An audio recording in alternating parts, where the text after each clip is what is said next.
Hey everyone, welcome back to the channel. Today we are diving into Division 2. Specifically, my experience returning to this game after years away. And I mean around 6 years. I played the game at launch, and I bounced when Warlords of New York got announced for a reason that the devs decided, in my opinion, a really bad idea. Devs decided to kill off one of the characters, or the character who actually moves the game's narrative along, that being Aaron Keener. That didn't sit right with me, so I walked away. But then I heard that the guy is still kicking, so I got curious and I grabbed the game on a sweet Steam discount, and I played before on Uplay, and I jumped into Warlords to see what's up. Spoiler alert, it's a mixed bag, but there is a lot to unpack, so let's get into it. So first off, going back to New York City in Warlords of New York felt like coming home. If you played Division 1 as much as I did, and trust me, I sank way more hours into that game than Division 2, New York City map hits you different. It's gritty, it's atmospheric, and it just oozes that post-apocalyptic vibe that I love about this game.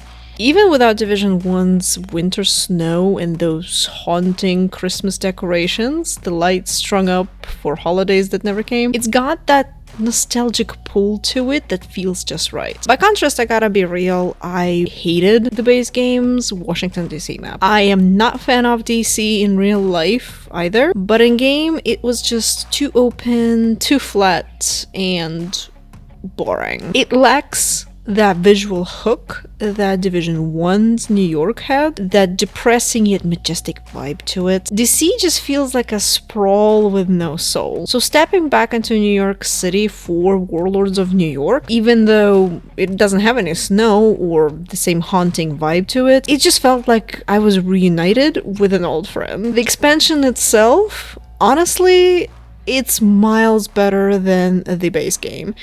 Division's 2 base game always felt a bit hollow for me, like it was a copycat of the Division 1, however without any heart in it. The factions in Division 1 were unforgettable. Cleaners led by Joe Farrow, Rikers with Ray Barrett, those names stuck with me. Also there was Charles Bliss with Last Man Battalion. Even side characters like Faye Lau and Paul Rhodes and Roy Benitez had weight, and they immediately clicked with me. Compare it to Division 2, you have True Sons, Outcasts, and Hyenas, and I barely remember their leaders. I kid you not, it took me 6 runs of the Capitol Hill mission, which is the final mission of the base game of Division 2, before I even registered that the True Sons leader dies in there. It just did not even occur to me that he was there. That's how generic that character felt. And then we have also Manny Ortega and Alani Kelso, who just don't stand out the way Faye or Rhodes or Benitez did in Division 1. Alani Kelso has a bit of potential, but overall she's not Faye. Let's be honest, and I don't even like Faye Lau. But yeah, these guys just fell flat for me, and there is nothing memorable about them.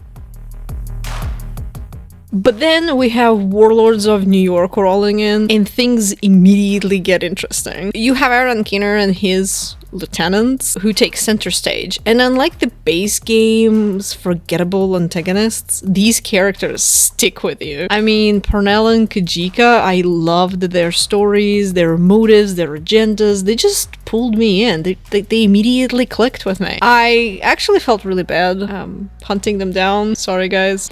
Even those that I didn't like, which were Vivian Connolly and James Dragov, they got under my skin quite a bit, but I think that's the point.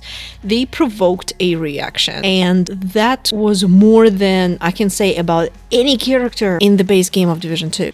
The missions tied to Parnell and Kajika were the highlights too. I found them to be very unique and fun, and those missions really let me dig into the lieutenants themselves before I even met them. With the audio logs and the whole vibe and atmosphere, which felt very immersive. I felt engaged with those missions. That said, Warlords is not perfect, and the biggest issue is it never felt like I was actually hunting Keener. The game spoon-fed me half of the info up front, and then it railroaded me into the answers in the most scripted way possible. It felt rushed. And I mean way rushed. In game, I honestly thought that I unraveled Kinner's plan in like 2-3 days. And I mean, not by playing the game for 3 days, 2 to 3 days, like that was actually the passage of time in the game. For a guy who's supposed to always be 2 to 5 to 10 steps ahead of you, it felt off. And the way writers handled Keener was also a miss. In Division 1, he was built up perfectly. You never actually meet him, but his influence loomed large, like a shadow you couldn't shake. It's all suspense, but no overexposure. In Warlords, the writing stumbles. Up until the final mission, Keener kinda comes off as, you know, the schemer we know and love. But Liberty Island just did not feel right. Keener is the type of character with a dozen backup plans, and not someone who bets it all on one shaky move, hoping that an agent, or Kelso, if we set player agent aside, would play along. It feels like the writers didn't fully grasp what made him click in the first game. They probably planned him to stay dead after Warlords of New York was over, but then I think because the story started to stagnate, they needed a spark and they brought him back. It just proves that he's the big part of what keeps the narrative in this game moving, and without that, things just fall flat. So as I mentioned, the finale just doesn't add up. Why would a character like Keener lean on one outcome? It was really weird when we thought he was dead, and it gets even weirder when we find out he's alive. I would have preferred to have a choice to side with him, only for something to fall apart, something out of his control. And that would have felt truer to the story, truer to the character. Some missions also missed the mark. While Pornell and Kanjika's hunts were actually awesome, Conley and Dragov's were nightmares incarnate. Especially Dragov's manhunt. There is a part where you have to grab some kind of caches that actually belong to Keener, but the whole setup felt like it was crying for co-op. Enemies would swarm you non-stop, and the problem is you cannot claim the caches while you're taking damage because it constantly resets your progress back. So you end up having a ton of enemies who are also competing you for caches, who come out non-stop, and you just cannot sort of make them stay put while you claim the cache because it takes a while. So all I could think of is good luck solo. Thankfully someone helped me in that mission. Whoever that random person was, thank you so much. But I really didn't like that part. It's also that the entire Dragov manhunt is very chaotic, and it's often you kind of have no idea what's happening. It's just pure chaos. Conley's fight, however, in her stranded tanker mission reminded me a bit of Laurie Barrett from Division 1, but less interesting. It was pretty chaotic and frustrating. You have to like navigate a whole ton of corridors and weird moving platforms and crap. Not a fan. There's one more thing I don't like about Warlords of New York, and that's how the characters are portrayed in words versus actions. In words, the lieutenants that Keener hires are smart individuals, each in their own right, each in their own set of skills, so to speak. However, when it comes to actions, they prove otherwise. For example, you find Conley because she just reveals where her HQ is. You don't know where to find her, she's just hiding. However, the player character just conveniently finds an echo where Conley herself reveals it. And then you have, with Kajika it was a bit better because it's somebody else who revealed it, so I can't call him stupid because it was one of Conley's people. And then I think the similar situation was with Drago, so it creates this jarring opposition or perceptive dissonance where the characters are described one way but the way they act is completely different, and I wish there was some kind of consistency in between the two. And I think that it also comes down to Keener because he is described as borderline genius strategist who suddenly just banks on one outcome for his plan. Also makes no sense. So I kind of wish that the writers, developers kind of ironed that part out and made them consistent and made the characters make sense between what they're described as and their actions. However, despite my gripes, Division 2 gameplay loop is actually quite addictive. Running objectives and clearing landmarks. It's easy to zone out in this game and just have fun. I recently jumped into the Disruptor event or something was going on in the game, and holy crap, I had a blast with it because you kind of like disrupt your enemies and they kind of light up red or something. It was a lot of fun. Stuff like that keeps the game fresh.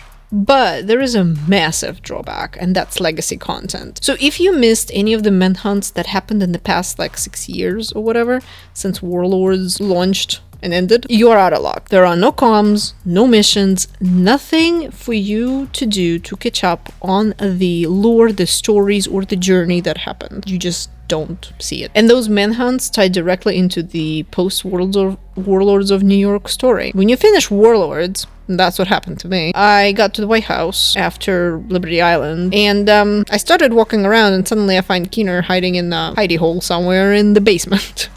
I'm like, wait a minute, what just happened? Didn't the guy... Like, I knew that he was alive, but I didn't know that he was actually available. Like, you can see him in the game. It just makes no sense. How he got there, like, what happened. You know none of that, and there is no way for you to find out. The game just doesn't explain any of it. You got a new character, boom, it immediately shoves you into Warlords of New York. Even though you just got to White House, you have... Like, ideally, you have no idea what happened in Washington, D.C. before Warlords of New York. You just get this overload of information dump right off the bat with no context. You are essentially forced to watch YouTubers who do lore stuff, lore content on Division in order to piece it together. It gets so bad, I still have no idea what the hell is the year in the game, because it's never clearly explained between the base game of Division 2 and the start of Warlords of New York. I have no idea if it was a year or 4 years that gone by. The last timeline I got clearly was that Division 1 and Division 2 are set 8 months apart. That's where it ends. Right now, I have no idea what the timeline is. I have no idea what year it is. I have no idea how long it took for Keener to consolidate his power, how long it took for it to all fall apart, how long it took for him to play dead. I have no idea how long it took from the end of Warlords of New York till current time, where we are right now, current season, year, whatever you want to call it. So I really wish the game had that fleshed out, and I really wish they had some kind of movie or slideshow or something that kind of walked you through, explaining to you what exactly happened and what you missed. Because if you're a new player, prepare to be hella confused. If you're a returning player, to be partly hella confused, like me, because I know the general outcome, outline and everything, but I cannot follow the story and the lore in its detail. And that's actually what attracts me to this game, is lore, story, and characters. Division 1 didn't have that problem. It also didn't state clearly what, time of the year it is. The way you found lore pieces, the way you found echoes and audio files, you could build up the timeline yourself and it would make sense. Division 2, good luck with that. However, I'm sitting here, bashing this game and everything. There is one really bright highlight of this game, and those are Coney Island missions. Those missions are a chef's kiss. I love them, especially the second one, when you help Keener escape the Black Tusk. The atmosphere in that mission is unreal. When you creep through that spooky, dark, haunted house kind of stuff in the amusement park, it was awesome. I loved it. No mission in the game, in my opinion, comes close to that. The music and the voice acting in this game is top-notch. The ambience of the music nails the Division vibe. It nails the world and the atmosphere. And the voice actors make the characters feel alive and real. I mean, Isaac sounding like Garrus Vakarian from Mass Effect? Yes, please. Honestly, I feel like I'm Agent Shepard. I only wish that we could hear more of Anna, who is the new AI, who is a rogue AI, recalibrated by Parnell and Keener. Unfortunately, she only speaks to us a couple of times when there is a mission, some kind of mission that you get, like, on a daily basis, and I think there was one other time that she talked to me. The rest of the time she really doesn't say anything, which kind of sucks. I'm curious, because from what I've heard of her, she has potential. The Keener's voice actor also did a phenomenal job, in my opinion. In Division 1, his performance gave Keener that eerie, larger-than-life edge, but I don't know whether it was writing or just his delivery that should be contributed to it. In Division 2, he made Keener compelling, but Warlord's writing doesn't always back it up, and unfortunately I think it hinders a lot of character development. And what's worse, the legacy manhunts you cannot access anymore contain a lot of audio logs that add a lot to Keener's character, and unfortunately you can't hear them unless, you go digging through YouTube videos or fandom wiki. So technically, because they're all gone, you are left to your own devices to find out what happened. And it's nowhere near as good as playing the story itself. And I find it very frustrating that strong performances get buried by clunky mechanics and weird dev choices about how the game is supposed to be experienced by the players. Also, another thing that bugs me a lot is lack of player choice. I mentioned before that I wish we had a choice to join Keener on Liberty Island because it would have made more sense in terms of story, in my opinion. However, it's quite frustrating to see that the NPCs in Division 1 could either stay loyal to, SHD, or they could go rogue. In Warlords, you see agents ditch SHD and go rogue. Whether they join Keener or Black Tusk or whoever, doesn't matter. But you, as a player who makes things happen, you are stuck in a role, and you're effectively robbed of a choice. So as a lore fan, I wanted to go rogue since Division 1, but I am forced to work for a 3-letter agency that I personally can't stand. So come on, devs, give me that red watch, please. I'm waiting. So all in all, is Division 2 worth playing in 2025? Yeah, I think it is. And just ignore the fact that Ubisoft has anything to do with it. The game is really good. It has a unique world, a gripping narrative when it lands, and the vibe that no other game has. But unfortunately, the lore pacing, the story progression, and overwhelming start can actually hold it back. The fumbling of the key characters just doesn't help it either. Without the strong anchors, the story just drags. Locking away legacy manhunts is also a terrible call in my opinion, because it hurts both new and returning players. Matchmaking is a bit iffy. Either it's broken or not enough people play the game. So solo's fine, but sometimes you are praying for that good Samaritan to answer your distress call. Oh, and then when it comes to the chat, I just keep it permanently muted. So, hopefully with Battle of Brooklyn dropping this year, I am cautiously hopeful. I just pray Ubisoft's financial woes do not tank this franchise like they are hurting Assassin's Creed currently, because I think Division deserves better. So that's it. That's my take on Division 2 as a returning player after 6 years away. What do you think? Drop your thoughts in the comments. I am dying to hear them. I love reading comments. If you want a deep dive into character analysis for the Warlords cast, or maybe a base game, folks, let me know. I will try to do my best with the limited knowledge that I have, so I could just share my opinion basically in the character analysis. I skipped it here because otherwise we would be here for hours. Hit that likes button, subscribe, and ring the bell to be notified about more videos coming up. Thanks for watching, agents. I'll catch you in the next one. Stay safe.